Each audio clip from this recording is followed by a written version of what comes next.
Question 1, factorizing. Common factor of 25 and 35 is 5. Then on the inside, I'm going to have 5x, take away 7. Question 2, common factor of 18 and 6 is 6. On the inside, I've got 3x plus 1, because 1 times 6 is 6. Okay, a squared times by a squared is a times a multiplied by a times a, so the result is a to the power 4. And then b on its own is the same as b to the power 1. So you've got b times b, which is b to the power 2, so it's b squared. I'm just going to write it like that. It's a to the 4 times b squared, but I can write that as a4b squared, a to the power 4, b to the power 2.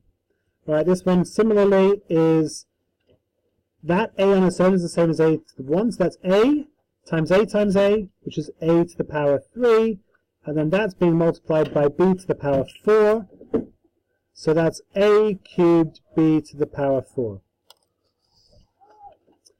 79.2 divided by 4. If you have this kind of situation, and you're dividing by a whole number, you can just set up a bus stop division for 79.2. 4 goes into 7 once, 3 is left over. 4 goes into 39 9 times. 9 times 4 is 36, so 3 is left over. Don't forget the decimal point on the top, matching up. 4 goes into 32 8 times. Answer is 19.8.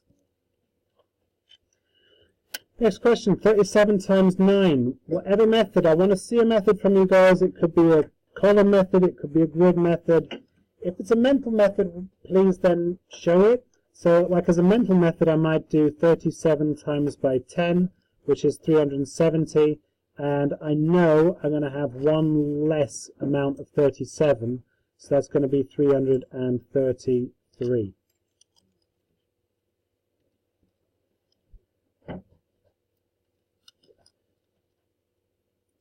Next question.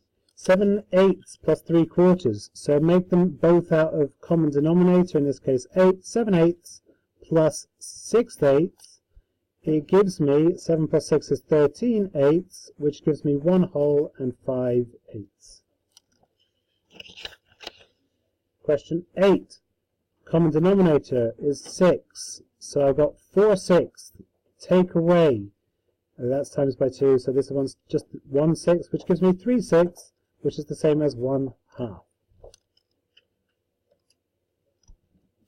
Again, it doesn't say to simplify it to 1/2, but you should take that as good practice to do that.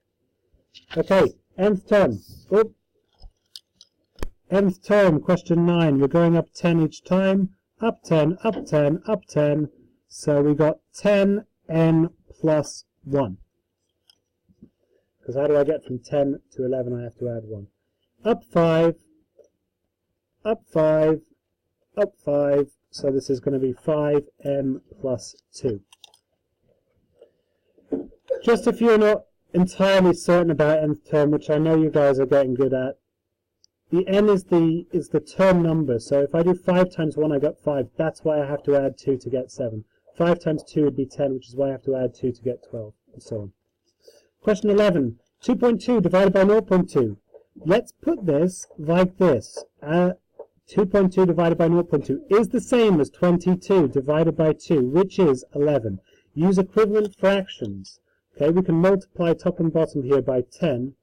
That keeps the values the same, and then we can just see that 22 divided by 2 is 11. 11 divided by 1? I can hardly believe that's a question here. 11. Okay. Right, question 13. I'm going to take away 2x from both sides.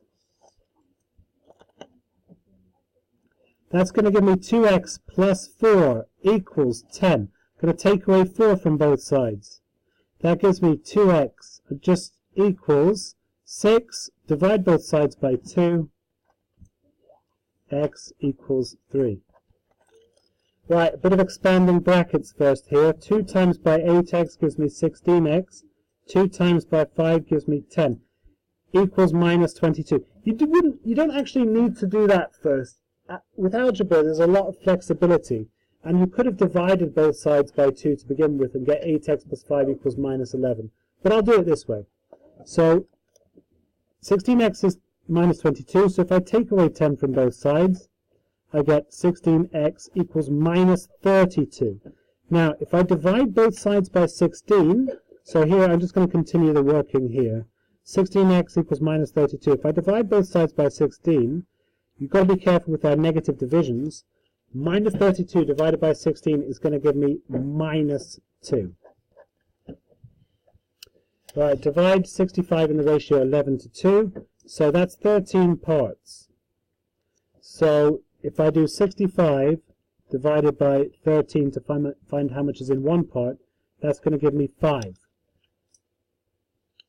Okay, then I'm going to split this in this ratio. So I got 11 times 5, which is 55, and I got 2 times by 5, which is 10. 55 and to 10 is the same as it comes to 65, so I know it's right. 32 in the ratio 1 to 3, so that's 4 parts. So I want 32 divided by 4 gives me 8 per part. So I got 8 to 3 lots of 8, which is 24.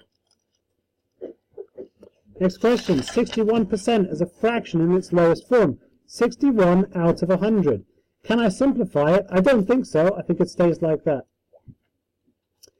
49 out of 100 is a percentage. Percentage literally means out of 100. So that is just 49%.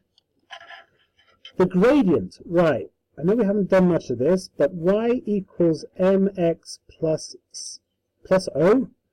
Y equals mx plus c. I just went a bit too far with my c. The m, the coefficient of x, the number which is multiplying x, is the gradient. So whatever that number is, the coefficient of x is the gradient. So here it's 0.5. So the gradient equals 0.5. And here the gradient is this bit, include the minus 2. So here the gradient is minus 2. Okay, 7 minutes, 37 seconds.